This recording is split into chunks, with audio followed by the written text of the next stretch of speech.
Yo les gens! Yo les gens, que tu sois une fille ou un gars. Aujourd'hui sur All Motor Glory, on se retrouve pour un joli vos commentaires 2. Avant de commencer, j'aimerais avoir votre avis sur les modifications faites sur la vidéo. C'est très important pour moi, notamment le passage des vidéos en 4K cinéma. En gros, la vidéo est plus large. Votre avis sur la voix qui sera plus posée, ou du moins essayez de poser, sauf à la fin. Vous verrez pourquoi. Et si vous avez aimé ce format de vidéo, j'ai vraiment besoin d'avoir vos retours là-dessus. Alors, pour ceux qui sont arrivés après août 2021, le format est très simple. Je vais prendre des commentaires dans quelques vidéos et j'y réponds alors de façon globale. En général, je réponds à tous les commentaires, donc j'ai déjà répondu aux commentaires que vous allez voir. Mais j'ai choisi principalement des commentaires d'intérêt public et des commentaires drôles. D'ailleurs, toutes les vidéos dont sont tirés les commentaires sont dans les fiches et la description. Donc, une petite vidéo détente et tranquille pour aujourd'hui en attendant l'arrivée de la prochaine vidéo. Bref, c'est parti!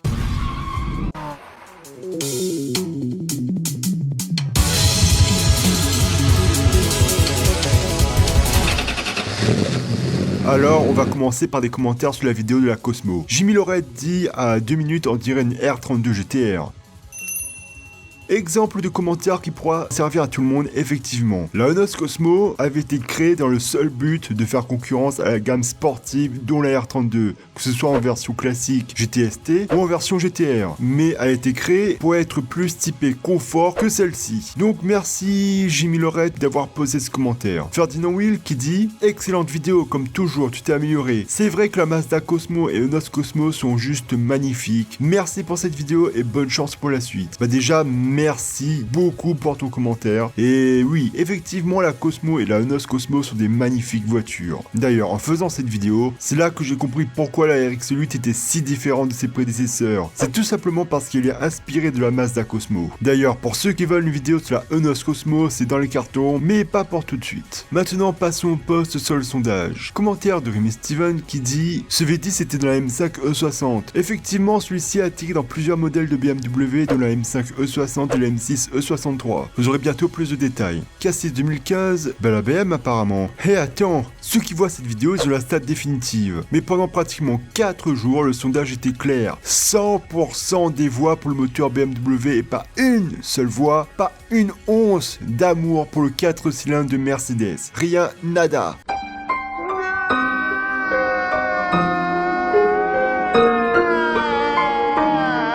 À quand l'Actugo sur la Ford Bronco? Alors oui, ce commentaire est différent car c'est un vieux screenshot pris il y a quelques mois. Et mon dieu, il y en a plein qui m'ont demandé cet Actugo et en plus je l'avais promis à l'un d'entre vous.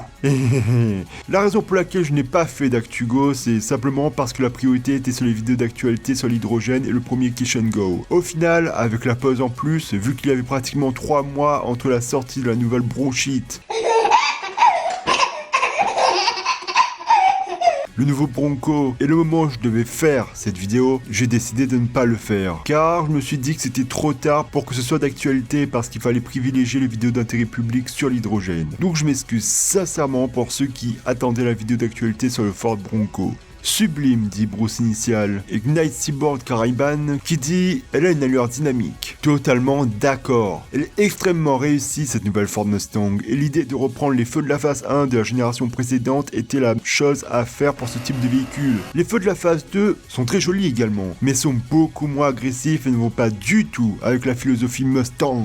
Après, Ford avait fait ça pour donner une allure de muscle car confortable auprès des non-connaisseurs avec le mode bon voisin, l'Android Auto, etc. Maintenant, un commentaire sur la vidéo la plus vue de la chaîne actuellement, la vidéo sur la Renault Clio.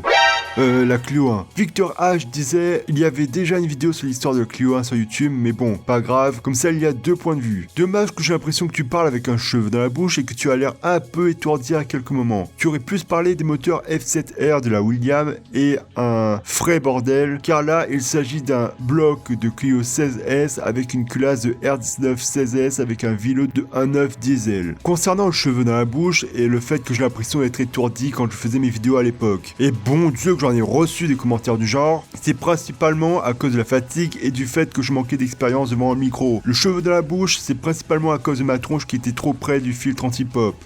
Et je ne parle pas des figurines, bien évidemment.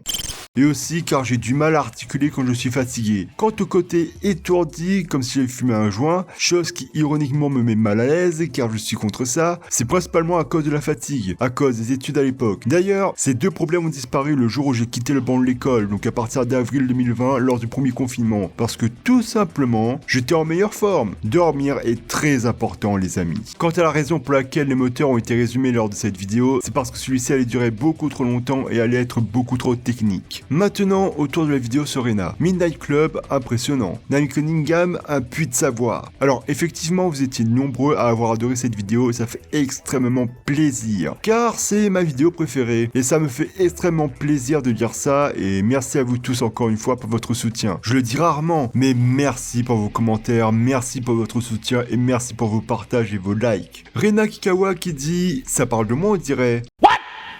Ah oui. D'accord, on en arrive à là en fait. Bon, en vrai, c'est un faux compte. Oh bon!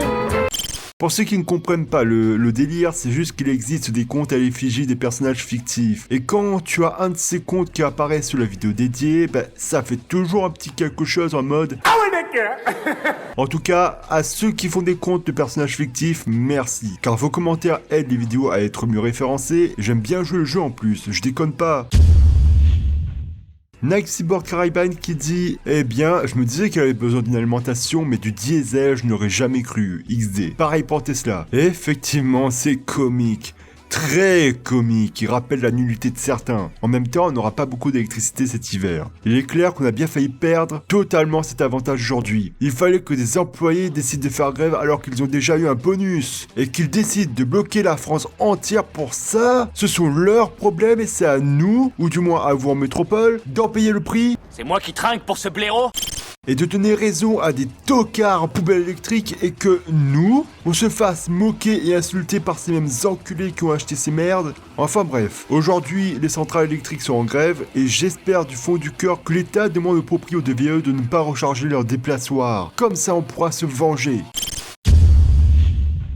Joël Carniero qui dit Ford crache déjà sur son passé avec la marche E et qui pour moi une aberration de donner la désignation MASH à une électrique mais qui en plus ne respecte pas ce qu'ils disent, c'est à mourir de rire. Totalement d'accord avec toi et d'ailleurs beaucoup ont remarqué cette bipolarité. Honnêtement aujourd'hui personne ne sait à quoi joue Ford. On peut croire qu'avec l'arrivée de la nouvelle Mustang ils veulent sauver le moteur thermique mais quand je vois effectivement la Mustang Mach E on peut douter. Après on peut supposer que Ford décide de jouer à ce jeu pour faire de l'ombre à Elon Musk.